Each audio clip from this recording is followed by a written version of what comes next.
Okay, while we're on the trail camera kick, I thought I would talk about exactly how I keep things organized and how I go in and out to hang cameras or go and check cameras. As you can tell, trail cameras are really important to me. Again, I think it's the best revolution in whitetail hunting in my lifetime. You can get so much intel if you run these things right. So, I'm probably a little over the top and a little possessed with how I do trail cameras, but everybody's going to do it a little bit differently. I thought I'd just break into how I do it, how I keep it organized. Have a big tote I keep in my hunting room at my house that's got all the cameras in it. It's got our new cameras, it's got ones we've used, it's got a big thing of batteries, extra straps, all that stays in here and stays organized. And then when I go out into the field or go down to the farm, I take this pack. And this is really important because I keep everything I'm going to need in this pack when I go into the field.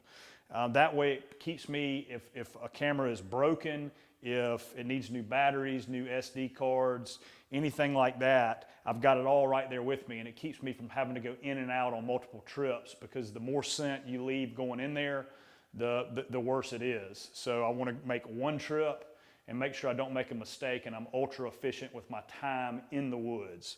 So I'm just going to dive into what I keep in here. It doesn't matter what pack you have. This is just one that works for me. The first thing I have is an SD card bag. This has got all my extra SD cards in it, and I even have that organized. I have one bag right here that's got all fresh, clean SD cards. And then when I pull the cards out of the camera, if I'm checking it, I put them in this full bag, so I know that these are the full SD cards and they don't get mixed in with that one, because that's happened to me before. But basically anything that could possibly go wrong has happened to me before, so these are the lessons I've learned over the years to keep them separated.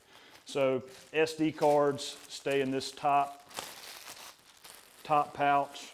I also always keep 16 extra AA batteries, because all my cameras run on AA batteries.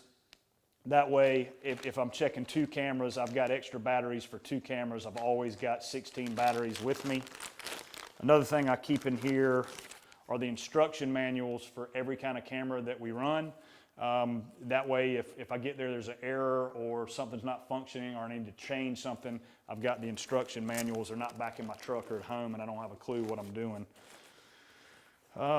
This other pocket is zipped.